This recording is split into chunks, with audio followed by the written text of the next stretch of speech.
안녕하십니까, 무탈란TV입니다.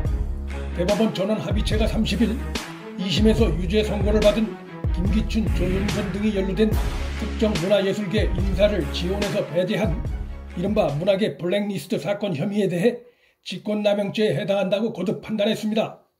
김기춘, 조윤선 등은 1심에선 직권남용에 대해선 무죄를 선고받았다가 2심에서 유죄 선고를 받은 바 있습니다. 다만 대법원은 구체적인 불법 행위는 직권남용죄의 요건에 맞춰 의무 없는 일이 실제로 행해진 대로 제한해야 한다며 일부 혐의에 대해선 무죄 취지로 다시 재판하도록 했습니다.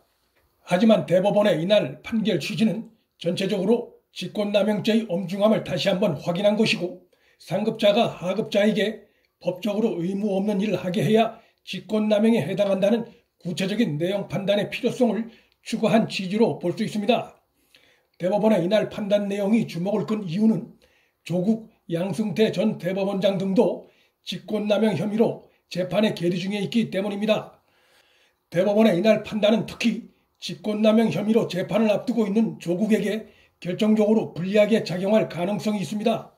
조국은 법에 정해진 감찰을 중단시킨 행위를 함은 물론 감찰이 아예 없었던 것처럼 정지하라는 등 특감 반원들에게 사실상 직무유기를 강요한 사유가 명백한 경우에 해당합니다.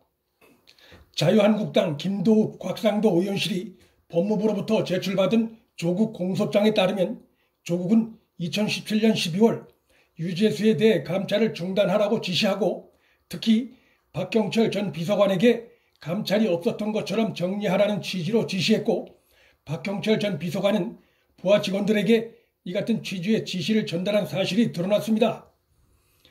비위 사실을 발견해 감찰을 벌이는 것은 특감 반원들의 의무사항이고, 이를 고의로 기피할 경우 직무유기에 해당할 만큼 고위공직자 감찰 업무는 법령에 정해진 특감 반원들의 고유 의무사항입니다.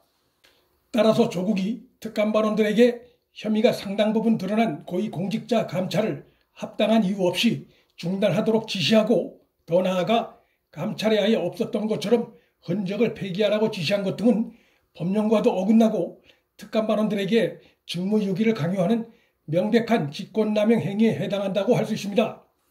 대법원도 이날 직권남용 행위의 상대방이 공무원이거나 법령에 따라 일정한 공적 임무를 부여받고 있는 공공기관의 임직원 등일 경우에는 의무 없는 일이 어떤 경우에 해당되는지 관계 법령에 따라 구체적으로 확인돼야 한다고 강조했습니다. 이 같은 대법원의 판단에 비춰볼 때 특감 반원들에게 비리 공직자에 대한 감찰 중단을 지시하고 그 흔적을 폐기하라고까지 지시한 조국의 행위는 명백한 위법 행위요 직권남용에 해당한다 볼 수 있습니다.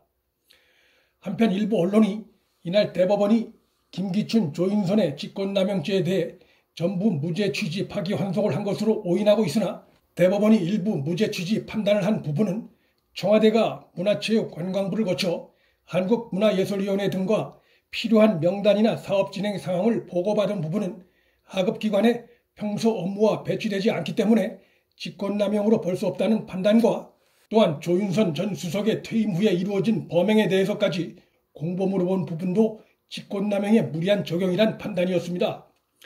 이날 대법원의 판단은 공무원의 직권남용 행위가 엄히 처벌받아야 할 중범죄에 해당한다는 것을 다시 한번 강조한 의미가 있고, 상급자로서 공무원에게 법령을 위반해 의무 없는 일을 시킨 조국의 행위는 직권남용에 해당한다는 것을 시사한다고도 해석할 수 있습니다.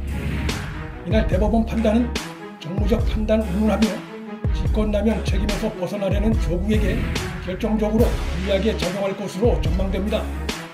무탈란TV 여기서 마칩니다. 시청해 주셔서 감사합니다.